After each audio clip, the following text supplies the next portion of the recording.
और फतेहपुर की बात में अब बात हम करते हैं बदायूं की। मंदिर मस्जिद विवाद जो लगातार निकलकर बदायूं से भी सामने आया था। आपको बता दें कि फास्ट ट्रैक कोर्ट में सुनवाई टल चुकी है। अगली तारीख यहां पर तय की जाएगी। तो बदायूं में मंदिर मस्जिद का जो विवाद था उसकी सुनवाई टली है, ये बड़ी खबर आपको बता दें। और 17 तारीख को अगली सुनवाई यहां पर होनी है। दोनों ही पक्षों की तरफ से जो दलीलें हैं वो यहां पर रखी जाएंगी। 17 तारीख को एक बार फिर से इस मामले को लेकर बदायूं में बहस होती हुई दिखाई देगी। फास्ट ट्रैक कोर्ट में यह सुनवाई टाली गई है और मामले में अब 17 दिसंबर को सुनवाई यहां पर होगी। तो बदायूं में मंदिर है या मस्जिद है, यह सबसे बड़ा सवाल यहां पर खड़ा हुआ है। जामा मस्जिद में नीलकंठ महादेव मंदिर का दावा किया गया था।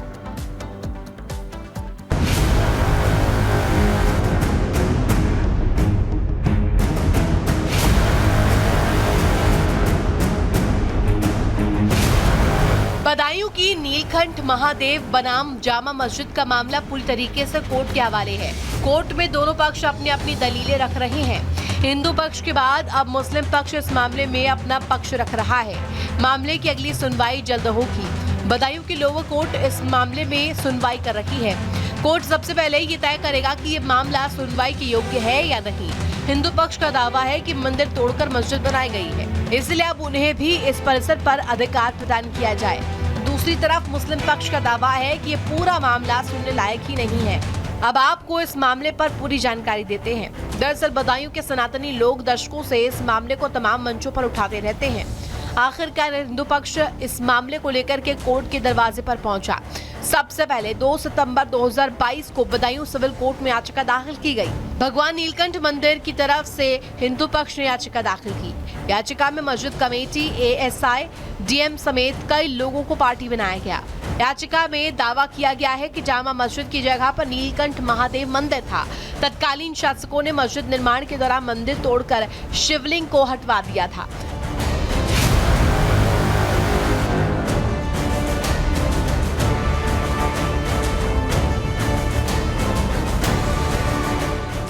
इसी शिवलिंग को हिंदू लोगों ने बाद में पास में एक नया मंदिर बनाकर उसमें स्थापित कर दिया।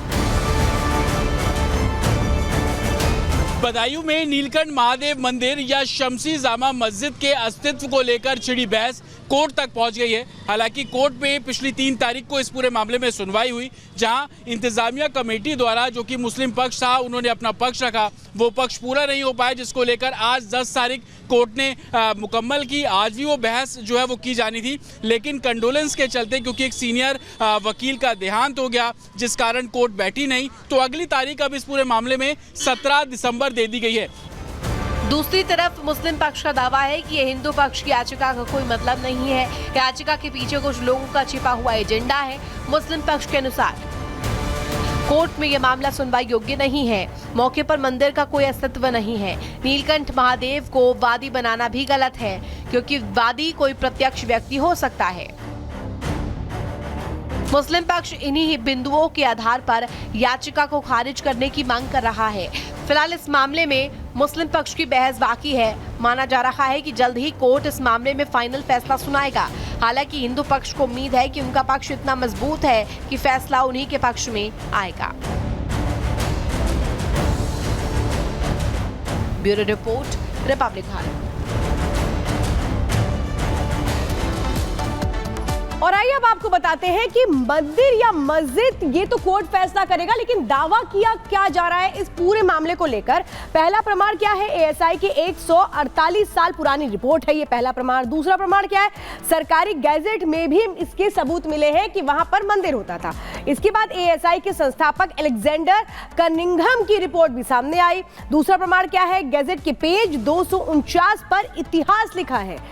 और एक प्रमाण क्या कहता है? पेज नंबर 4 पर मंदिरों के अवशेष पर मस्जिद होने का दावा किया गया है। दूसरा प्रमाण क्या कहता है? हिंदू पक्ष दलील है, हिंदू मंदिर को वहां पर रखा गया है, था, ऐसा दावा किया गया। पहला प्रमाण ये पेज नंबर 6 पर लिखा 4 गुंबदों के खंभे हिंदू मंदिर के हिस्से हैं, और हिंदू पक्ष कह रहा है कि मंदिर की जगह पर ही मस्जिद का निर्माण किया गया है। यह दावा किया जा रहा है और यही वो दावा है जिसको कोर्ट के सामने रखा गया है, जिसमें अब इंतजार है कि कोर्ट क्या फैसला सुनाता है, क्या इजाजत दी जाती है, क्या एक तरह से माना जाता है कि इस याचिका को सुना सुना जाए। अभी पहले इसी चीज को तय करना है कोर्ट को कि क्या ये मामला सुनने योग्य है। लेकिन फिलहाल जौनपुर की अटाला मस्जिद पर सुनवाई टल गई है। बड़ी खबर इसको साथ है, अटाला मस्जिद पर अब 16 दिसंबर को सुनवाई होनी है।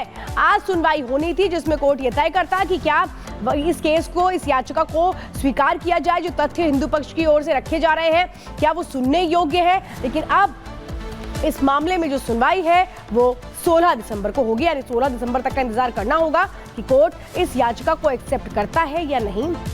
क्या कोर्ट मानता है ये सुनवाई योग्य है, क्योंकि हिंदू पक्ष ने जो तमाम तर्क दिए हैं, जो सबूत रखे हैं कोर्ट के सामने, कोर्ट से यही उन्होंने इस याचिका के जरिए अपील की है कि इस मामले में कोर्ट सुनवाई शुरू करे। अब कोर्ट इस मामले में सुनवाई शुरू करता है, इस याचिका को एक्सेप्ट करता है, क्या कोर्ट उन सबूतों को भी मानता है, ये देखने वाली बात है।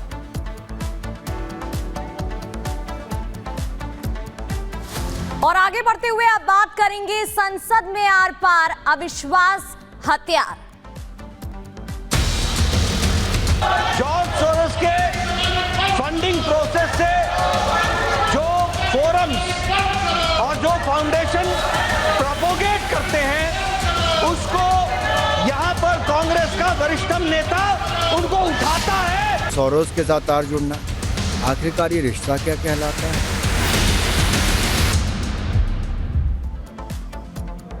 और संसद में शीतकालीन सत्र का 11वां दिन है। लगातार कई मुद्दों पर आर पार संसद में देखने को मिल रही है। सोरोस का मुद्दा लगातार गूंजता हुआ नजर आ रहा है, जिस पर इंडी के पास कोई जवाब ही नहीं है। एक रिपोर्ट आपको दिखाते हैं।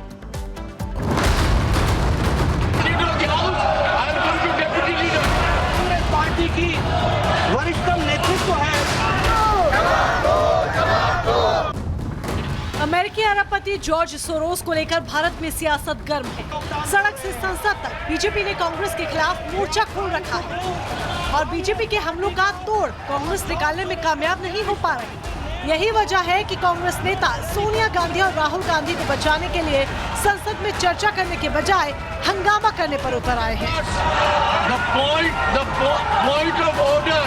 समाजवादी के, टीएमसी के, डीएमके कई पार्टीज के एमपीज मुझे मिले हैं। सबने कहा कि हाउस चलाना चाहता है, तो मैंने उनको कहा है कि हाउस चलाना चाहता है तो राहुल गांधी को समझाओ। अब राहुल गांधी को गरीबों का मसला और आम लोगों का जो भी इशू है उसका कोई मतलब नहीं है, उनको समझ नहीं है, क्योंकि राहुल गांधी तो लोगों का इशू से कोई लेना देना नहीं है। दरअसल बीजेपी ने लोकसभा में विपक्ष के नेता राहुल गांधी पर गंभीर आरोप लगाए। बीजेपी ने आरोप लगाया कि राहुल गांधी भारत को कथित तौर पर अस्थिर करने की साजिश रच रहे हैं। इसके लिए जॉर्ज सोरोस जैसी अंतर्राष्ट्रीय ताकतों का साथ ले रहे हैं।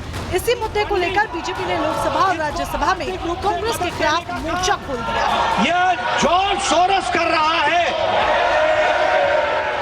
राज्यसभा में बीजेपी नेता जेपी नड्डा ने जॉर्ज सोरोस के मुद्दे पर कांग्रेस को घेरा, जिसके बाद राज्यसभा की कार्यवाही बुधवार तक के लिए स्थगित कर दी गई। केंद्रीय मंत्री जेपी नड्डा ने कहा कि बाहरी शक्तियों ने देश की संप्रभुता पर आघात किया है।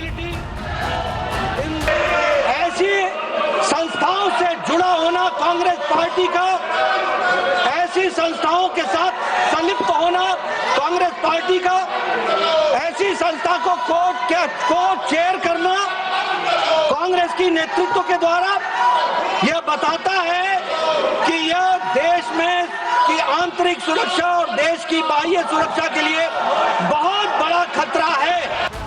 वहीं संसद नहीं चलने देने और सोरोस के मुद्दे पर बहस नहीं करने पर बीजेपी समेत अन्य एनडीए के दलों ने कांग्रेस को आड़े हाथों लिया और आरोप लगाया कि कांग्रेस का सच सामने न आ जाए, इसीलिए विपक्षी पार्टियां संसद नहीं चलने दे रही। विपक्षी दलों के आरोप में बिल्कुल तथ्य नहीं है। सरकार तो हाउस चलाना चाहती है, सरकार लोगों का पैसा बर्बाद नहीं करना चाहती है। सरकार अपोजिशन का सुझाव लेकर डेवलपमेंट में और भी कोई नई कदम उठाना चाहती है, लेकिन विपक्षी दल रोज हंगामा करके क्वेश्चन और मतलब नहीं होने दे रहा है, बाकी डिस्कशन नहीं हो रहा है। तो इसी तरह का बर्ताव करना ठीक नहीं है। लोकतंत्र को धोखा पैदा करने का हम लोग कर रहे हैं। बहुत पीड़ादायक है, हम इसकी बहुत भर्त्सना करते हैं। पूरा देश संदर्भ की ओर देखता है। हम लोग देश के चुने हुए प्रतिनिधि हैं। संसद देश की सबसे बड़ी पंचायत है। आप सदन को चलने दीजिए, अपनी बात उठाइए, जनता की समस्या को समझिए, लेकिन क्या मतलब है इसका? रोज कुछ ना कुछ, तो ये बहुत पीड़ादायक है, हम इसकी भर्त्सना करते हैं। सोरोस मुद्दे पर कांग्रेस पूरी तरह से बैकफुट पर आ चुकी है।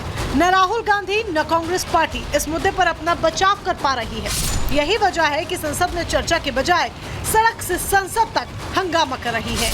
वहीं बीजेपी हर मुद्दे पर कांग्रेस को घेर रही है। Bureau report, Republic Bharat.